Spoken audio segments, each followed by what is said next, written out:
بسم اللہ الرحمن الرحیم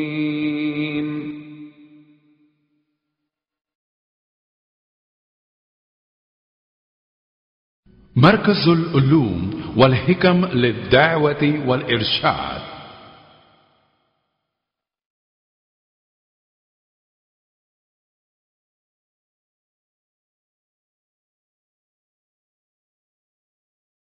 شهر رمضان الذي أنزل فيه القرآن هدى للناس وبينات من الهدى والفرقان فمن شهد منكم الشهر فليصم ومن كان مريضا أو على سفر فعدة من أيام أخر يرفع الله الذين آمنوا منكم والذين أوتوا العلم درجات وقال عز وجل إنما يخشى الله من عباده العلماء صدق الله العظيم. عزیز ساتھیوں اور محترم بزرگوں، ماؤں اور بہنوں، اللہ تعالیٰ کے بارگاہ میں میں شکریہ ادا کرتے ہوئے یہ کہنا چاہتا ہوں کہ اللہ تعالیٰ رمضان کی ان راتوں میں دین کی باتیں سننے کے لیے ان مجالس میں آنے کی توفیق ہونا یہ بہت بڑی بات ہے. اور جیسے میں پہلے بھی بتا چکا ہوں، اللہ تعالیٰ دنیا ہر آدمی کو دیتا ہے، مال و دولت اللہ تعالیٰ کافر اور مسلم میں فرق نہیں کرتا، سب کو بیک وقت دیتا ہے. لیکن دین کی محبت، دین میں چلنے کی توفیق، اللہ کا ڈر، اللہ کے رسول صلی اللہ علیہ وسلم کی اتباع کا جذبہ، یہ تمام چیزیں اللہ تعالیٰ ان لوگوں کو عطا کرتا ہے جن لوگوں سے اللہ تعالیٰ محبت کرتا ہے. تو خوشخبری آپ لوگوں کے لیے یہ ہے کہ آپ کے اندر جو جذبہ دین سیکھنے کا، دین سننے کا، یہ اللہ تعالیٰ کی محبت کی وجہ سے ہے. اور اس چیز کو باقی رکھنے کے لیے آپ مزید دعا کیجئے کہ اللہ تعالیٰ آپ کو مزید توفیق دے. اور میں اللہ تعالیٰ سے دعا کرتا ہوں کہ اللہ تعالیٰ جیسے ہم اور آپ کو اس مبارک مجلس میں جمع کیا ہے، اسی طریقے سے ہم تمام کو جنت الفردوس میں جمع کریں. آمین یا رب العالمین. جیسے کہ آپ لوگ جانتے ہیں، رمضان کے اس مبارک راتوں میں ہمارا ٹائم ٹیبل یہ ہے کہ شروع کے 10 راتیں ہم قرآن کے غیر معروف قصوں میں بحث کریں گے، اور اس کے بعد کے 10 دن انشاءاللہ اسلام کے بڑے بڑے علماء جن لوگوں نے غیر معمولی کارنامے انجام دیے، ان کی زندگیاں آپ کے سامنے عرض کی جائیں گی. انشاءاللہ آخری 10 راتوں میں آپ کے سامنے ایسے موضوعات پر گفتگو کی جائے گی جو آپ کے ایمان کو تازہ کریں اور آپ کو گناہوں سے بچائیں، نیکیوں پر ابھاریں. تو شروع کے جو 10 دن تھے وہ الحمدللہ کل سے ختم ہو گئے، چونکہ ہم تقریباً 3 دن تک ہمارا جو سلسلہ تھا اسے باقی رکھ نہیں سکے. اس وجہ سے آج سے ہم انشاءاللہ انبیاء علماء کرام کی زندگی شروع کرنے والے ہیں. علماء کرام کی زندگیوں میں سے ہم نے آپ کے لیے سب سے پہلے امام ابو حنیفہ رحمہ اللہ کی زندگی چنی ہے.